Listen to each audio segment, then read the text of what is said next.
Hello and welcome to Shifting Skies. In this video I am painting a Medusa painting, and I would like to issue a trigger warning, for I am going to be talking about her origin story, I guess, which does happen to involve themes, well, not really even themes. It does involve sexual assault and a lot of violence in a lot of the stories that actually feature her, so I just want to put that out there for any of you who do not wish to hear stories like that. I'm also going to be talking a little bit about the painting process. On my Instagram, I had posted on my story a poll about what you guys wanted to see me do in this voiceover, because I've never done a voiceover before in any of my videos, so I wasn't sure. But y'all voted for the story of Medusa, which just so happens to be one of my favorite Greek stories. Well, one of them.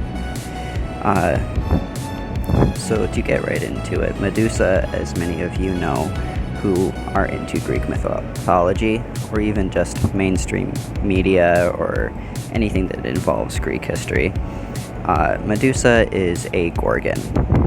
For those of you who don't know what a gorgon is, that is a woman who is half woman, half snake, essentially. Their lower bodies are all snake, and their upper bodies are women. Some of them have hair, some of them, like Medusa, have hair for snakes. I'm going to take a quick pause to talk about this little bit right here. I wanted to show you guys how to open oil paint. So some of them will come with caps that have this little pointy thing in the center, and you just push that right in there and twist, and it's not only will you have the color of the paint on the cap, so if the thing does eventually wear down over time or it gets covered in paint, you can always still see what the paint color will look dried in its truest form, and you won't have to actually read the name unless you go by the names. I don't got a trick for that, I'm sorry. But to actually get back into the stories of Medusa, now that you guys know what a gorgon is, in all of the stories you will be told that she has two other sisters, which are also gorgons. I, in my research, couldn't find a story to explain why her sisters were gorgons originally and why she wasn't, because in her origin story she was actually just a maiden who was the high priestess. Well, she was either the high priestess or the just a priestess in Athena's temple, and all of Athena's priestesses took a vow of chastity, because Athena herself is a maiden goddess. A maiden goddess in Greek mythology is a goddess who also took a vow of chastity to never lay with man and to never reproduce, essentially. And there's three of them. There's Athena, there's Artemis, and there's Hestia. And I do believe, I don't have any facts and I didn't do any research on this, but for all of their priestesses as well, I believe they all took a very similar vow. So in Medusa's story, she was a priestess for Athena. She had taken a vow of chastity, but Poseidon, the Greek god of the ocean and rain and water and horses and earthquakes, he covers a broad spectrum. But anyways, Poseidon had taken a particular interest in Medusa. And in some stories, Medusa kind of took an interest, but was true to her vow of chastity because she wanted to remain one of Athena's priestesses. And if she broke her vow of chastity, she could no longer do that. And so this is where a lot of the stories differ. In some stories, Athena and Poseidon slept together in Athena's temple, which is a big no-no for one. And when Athena found out, Medusa was only kind of guilty. In others, it was full-on assault. And that played one of two ways. Because Athena and Poseidon didn't get along whatsoever.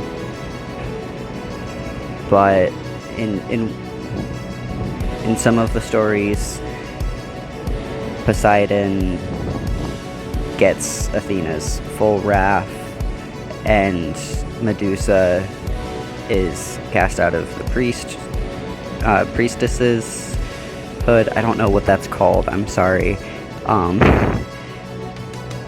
But Medusa is no longer a priestess there. In fact, she's cursed to become a Gorgon and to have the stone vision that everyone knows her so much for. And in some versions, that part is a curse, as a punishment for having broken her sacred vow and breaking it in in Athena's temple of all places, which of complete disrespect to the goddess. But as anyone who knows anything about Athena also knows, that in some cases she was also viewed as a protector of women. So there are some stories that show Athena as giving Medusa this curse as a gift so that no man can ever harm her or touch her ever again. And personally, I like that version a little bit more, because Medusa in common literature and art today is oftentimes portrayed, I don't want to say a martyr, because that's not really the correct word, I don't think. She's more portrayed as a trauma survivor and empowerment to women and those who have survived sexual assault. And she's a very strong character. I personally typically tend to take pity on her, and a bunch of the other stories that involve her, like, oh shoot, I'm gonna forget his name now. I want to say it was Jason. It was either Jason or Perseus. Now that I'm saying it out loud, I think it was Perseus who ended up slaying her, and there's a few stories of how Athena had to help him do this by telling him her weaknesses and how he can get around her, and it was either her or Hermes who gifted him the flying shoes to be able to get around her. And after the battle with Medusa, there's a few different versions of this too, where he used the head of Medusa, because in the story when he fights her, he ends up killing her by decapitating her. He uses the head in other battles to turn his opponents to stone. In other versions, he gifted it to Athena, who then mashed it into her shield, and then there's some other versions where her head is portrayed or combined into the shield. I've taken a little break to play with my cat here, sorry, in this video. But anyways, shoot, where did I leave off? Jason or Perseus's shield has Medusa's head on it, which is a common theme if you look at different Greek battle armor, is you'll see Medusa's shield carved into a lot of the different shield faces, and it was done so in order to strike fear into the heart of the enemy, which in this story, it was Medusa's head that was actually combined into the front of the shield in order to do that exact thing, but also to turn his opponents to stone. I guess it was a more portable way of transferring her head as a weapon, instead of just carrying her head in a satchel on his hip or something.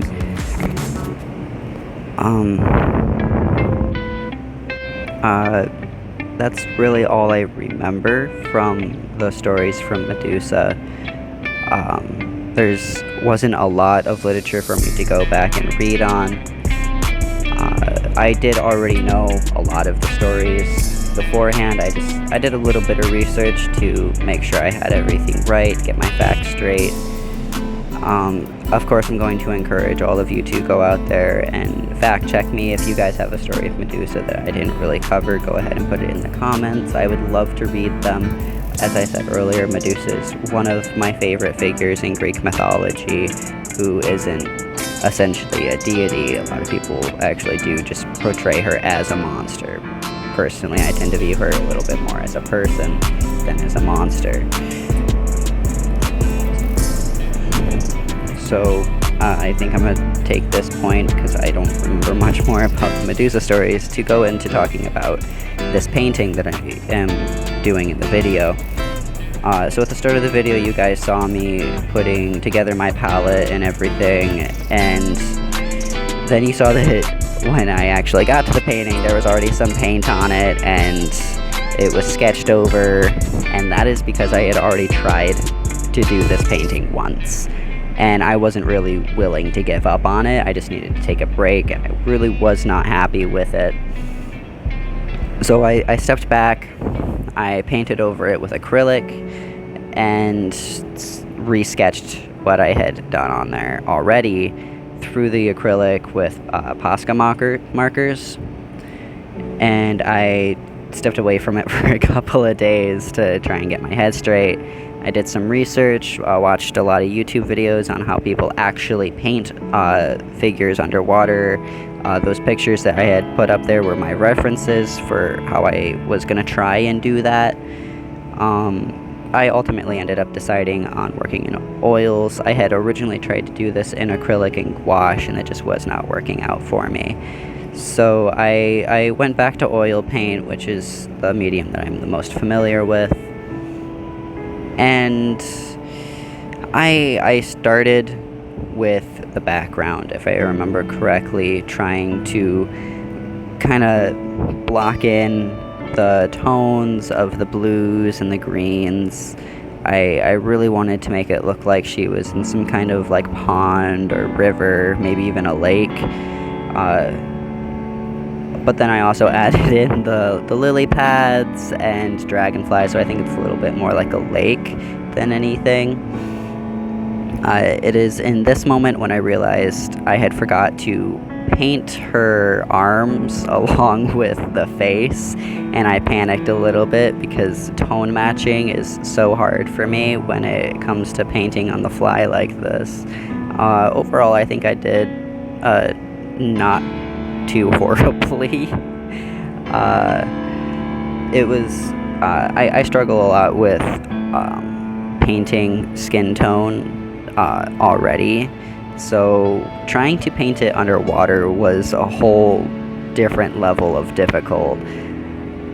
I am just really happy I decided to not go with a realistic style for this piece like you guys have seen me do in a couple of my other paintings, like Life and Death with the bird skull and the dandelion. That piece in of itself was its own anxiety-inducing project. I did end up painting this over a series of days. I know it only takes like a half an hour, but I have so much footage that's missing because I couldn't get it loaded into my phone, which is what I was editing everything on.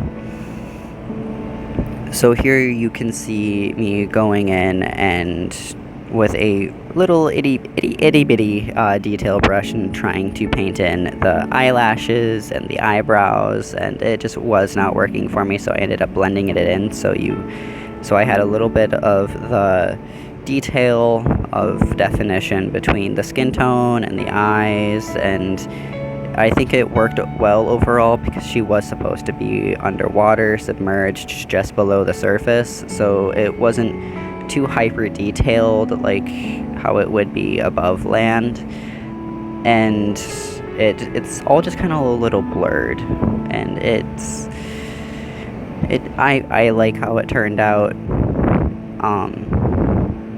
Here I'm working on the snakes, which was another part of it that was really difficult for me, because I did the snakes all in one tone, and I wasn't too sure how I was going to make them look like they were submerged underwater, because I was doing this all wet on wet in the oil paint, and so the darker tone blended in with the skin tone when I painted over it, which was made things just a little bit more complicated when it came to trying to match everything. I don't think I really got that part down all that great, but overall I think it made it look like they were, again, underwater, which was the goal here.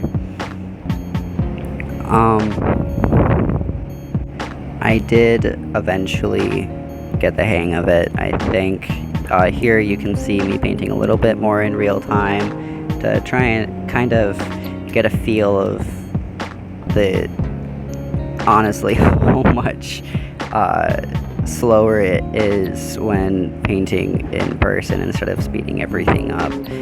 I remember when I was originally working on this video, I couldn't get it to load because I did have all of the footage in, and I hadn't even done a voiceover. I hadn't really added any texts or blank spaces for, well, text. And it just would not upload. And after speeding everything up, it was probably an hour worth of footage, and I had like condensed almost all 11 hours into that 1 hour, 50 minutes of video time. And then I went to export it, and it just was not happening. So you guys get a little half-hour video with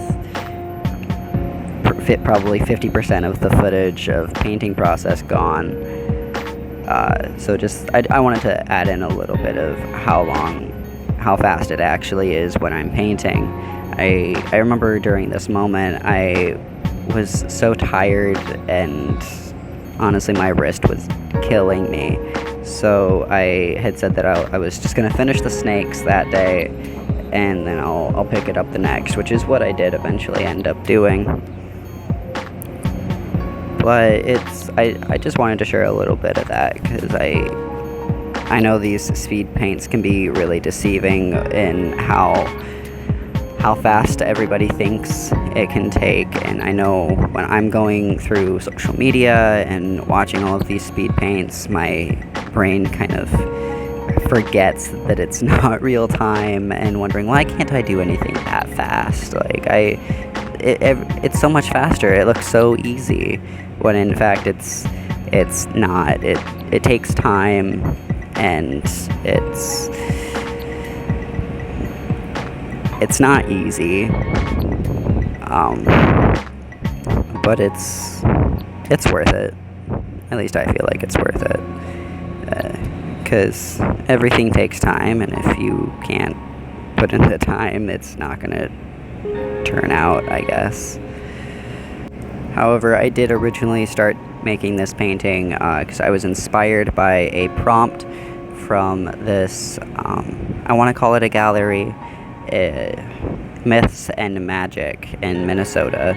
I don't live in Minnesota, but I was inspired by this prompt by them for fairy tales and grim tales and everything in that kind of category. And I was also looking at this art competition at the same time that was strictly based on Greek mythology, and I kind of figured I'd smash the two into one painting, and whichever one deadline passed before I got this done wasn't going to be the one I sent it to. In the end, I ended up submitting it to Myths and Magic, which I'll link below in the description here, but I'm still waiting on information for all of it. I apologize with the noise in the background. I'm recording this on the back deck. But anyways, shoot, where'd I leave off again? Oh, Myths and Magic. I'm gonna link that in the description. I'm still waiting on the information from it. All I know right now is that it's going to be it's a open event at a live music show in Minnesota, and I sent pictures and some of my information over through their forum, and if I remember right, it did get accepted, so I'm just waiting to mail out my painting, which is going to be this original painting, and some more of my information. I'm just waiting on the email for me to write all of that down, and with an exact address to send it out for them. So I'm going to highly encourage that you guys go check it out if you can. It's in July, middle July. I'd have to look at the dates. I will also put that in the description for you guys. But I do believe this video is almost over, so I'm just gonna stop talking and encourage y'all to just relax and watch the rest of the video. I know a lot of the film is missing just because it just wouldn't cooperate with me because technology hates me. But there's going to be some music playing. I haven't quite put that in yet at my stage of editing from the version of me that is talking right now. But I hope you guys enjoy. Have a good one.